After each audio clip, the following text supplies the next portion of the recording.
This is Hannibal here with a daily wrestling news update for you. Raw rating from here in Ottawa this past Monday was down 0.45 rating featuring Rhea Ripley's return. SmackDown from last Friday did a 0.66. So the lead into Money in the Bank was a lot better than the lead out of Money in the Bank. Where the most significant thing that happened at Money in the Bank was John Cena's retirement. And I would just like to say, look at this. There's almost never wrestling articles in newspapers here in Ottawa anymore. Not that many people read newspapers, but a full article, half page, on John Cena retiring from the ring. And I've said it before, I'll say it again. Next time you come to Ottawa, if it's during John Cena's retirement tour, there was about 7,700 tickets sold to the event Monday in a 20,000 seat arena. Give the local guy who works for the city of Ottawa that has wrestled since 2001 a chance. Put me in an enhancement match against John Cena. You'll draw a bigger crowd, and it would be a great local story. Almost 400,000 subscribers, and I can't even name all the wrestlers that I've wrestled. Haku, Barbarian, Sabu, Justin Credible, Honky Tonk Man, Psycho Sid Vicious, Kevin Nash, been in there with Terry Funk, Abdullah the Butcher, as much of an asshole as he is. Anyways, guys, I just want to say, well, I don't think John Cena has been to Saudi Arabia yet. I think he's been the one guy that's holed out. That he has not gone. Maybe he doesn't need the money. Because if you remember at first, there was a lot of people not going. Kevin Owens and Sami Zayn were two of them that eventually went. I think Cena has been holding out because he certainly has had the opportunities to go before. Why wouldn't they want him there? There was some other wrestling news. Kevin Sullivan, I reported yesterday, Tony Khan donated $10,000 to his GoFundMe, which his wife put out the picture that he made I made it the screenshot, but it's his GoFundMe picture. This is a recent picture of him. Obviously, he's not looking too well. There's been over 48,000 donated to his GoFundMe so far. Including Chris Jericho and Cody Rhodes, each donated $5,000. I saw Gary Juster from WCW donated some money. So we wish him the best. I guess his medical insurance ran out. He's been in the hospital for a while, but anyone that watches the Taskmaster Talks podcast on this channel, you could see the decline in his health week by week, and obviously he didn't look too great on the death of WCW. So wish him the best in his recovery. And yeah, I'm just throwing that out there. I am training hard, and I am going to continue to get more popular in wrestling as time goes on. So I don't think that's too much of an unrealistic goal.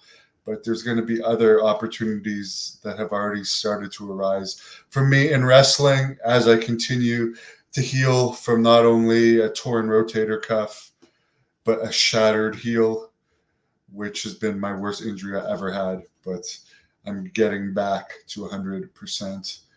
And you haven't seen anything yet from me. And of course, on this channel, Kimberly Page, Greg Valentine coming up next month. Tomorrow morning at 11 a.m. Eastern, former UFC champion and the creator of Josh Barnett's Bloodsport, Josh Barnett himself, will be doing a live interview with me.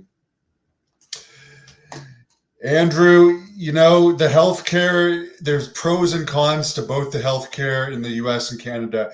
You could first of all, Tank Abbott never would have survived if he had his issues in Canada. He'd be dead.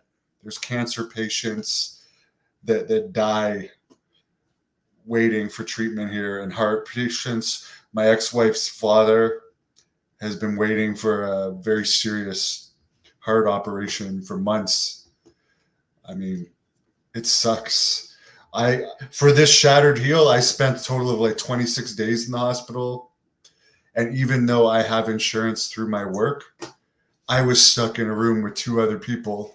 One of them was addicted to morphine and would cry constantly when the morphine wore off. Try sitting through that when you have insurance for one room, but it's so overcrowded.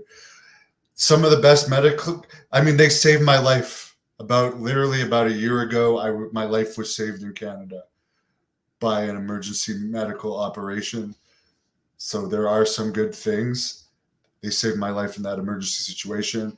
As far as getting fast treatment of injuries and friendliness of staff, I've been injured a lot wrestling in the US. I've had much better experiences at US hospitals overall. Here, there's a lot of really mean nurses and doctors. There's some great ones. I'm just going to say the percentage of people that are mean in the healthcare industry is greater in Canada, and it might be because they're overworked.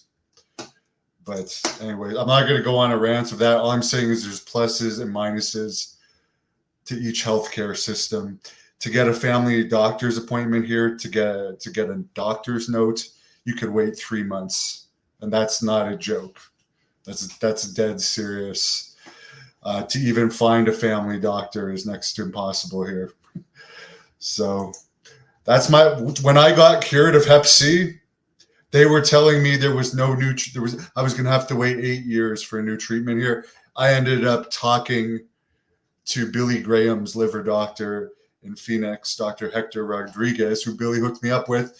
And I got on a treatment right away that ended up curing me, that luckily I was able to pay for in Canada. I had to actually pay for it.